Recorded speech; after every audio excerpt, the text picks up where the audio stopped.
आज चाहिँ म युरोपको विभिन्न देशहरू घुम्ने क्रममा फ्रान्सको ले हाभ्रे आइपुगेको छु। फ्रान्स एकदमै विकसित देश,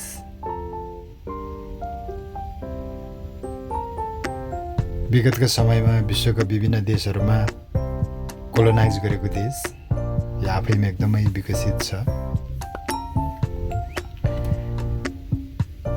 यहाँको बारेमा मैले धेरै भन्नै पर्दैन, यहाँको दृश्य हेरेर तपाईँहरूले आफै बुझ्न सक्नुहुन्छ यो कति राम्रो, कति सुन्दर र कति सफा सहर छ।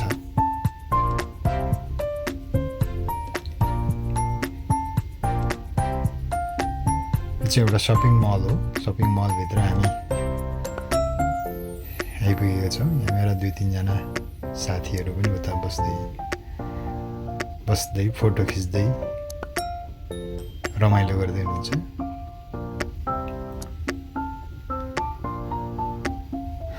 बजारलाई नजिकबाट निहाल्ने उद्देश्यले पैदलै घुम्ने प्रयास गरिरहेको छु।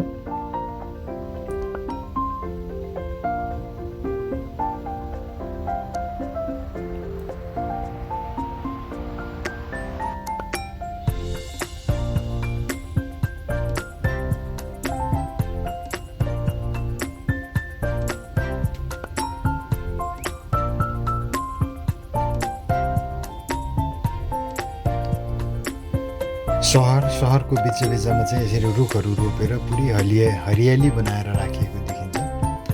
हाम्रो देशमा चाहिँ भएको रुखहरू पनि सबै काटेर रोड बनाउँछ भने यहाँ चाहिँ रोडको बिचमा पनि रुखहरू रोपेर हरियाली बनाएर राखिएको देखिन्छ।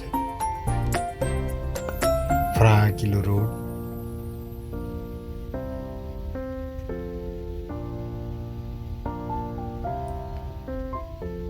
र यो मान्छे हिँड्ने बाटो पनि, मान्छे हिँड्ने यो जुन सिँढी पनि भन्दैन, के भन्छ, मान्छे हिँड्नेको लागि बनाएको जुन बाटो छ त्यो पनि कति फराकिलो छ।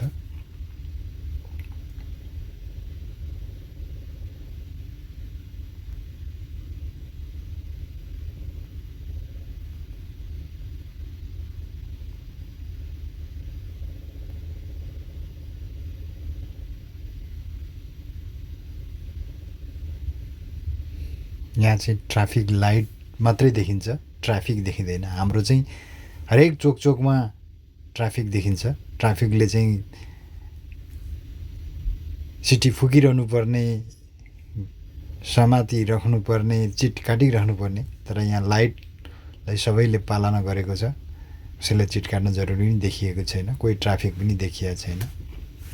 यो चाहिँ पार्क रहेछ।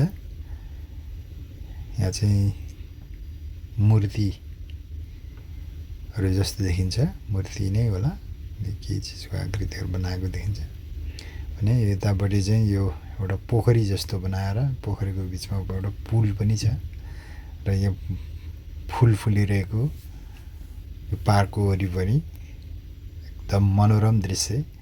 यहाँ चाहिँ लगभग मैले आधा घन्टा जति आनन्दले बसेर आनन्द लिए।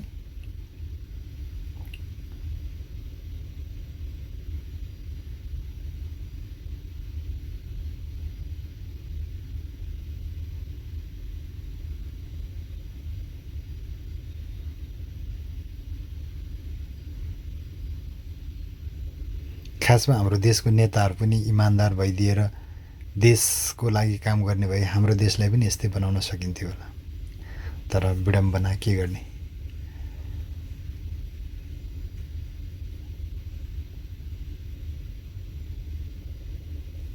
टोटल बजेटको 60% त भ्रष्टाचारै हुन्छ।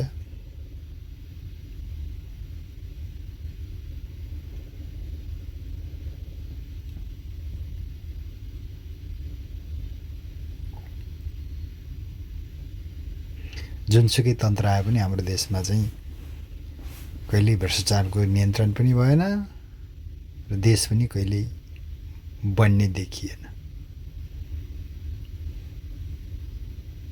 ल हेर्नुहोस्, सहरको बिचमा हिँडेको छ, तर जङ्गलको बिचमा हिँडे जस्तो देखिन्छ। यसरी हरियाली रुखहरू रोपेर कति हरियाली र सुन्दर बनाएको छ सहरलाई।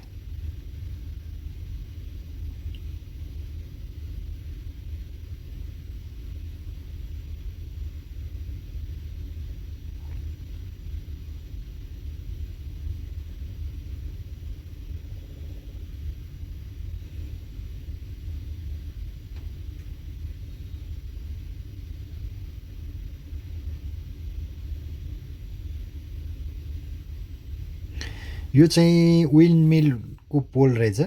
यो पोल चाहिँ ठाडो बनाएर अनि त्यहाँ चाहिँ पङ्खामाथि पङ्खा हालेर अनि त्यसलाई घुमाएर चाहिँ बिजुली उत्पादन गर्ने गरिँदो रहेछ।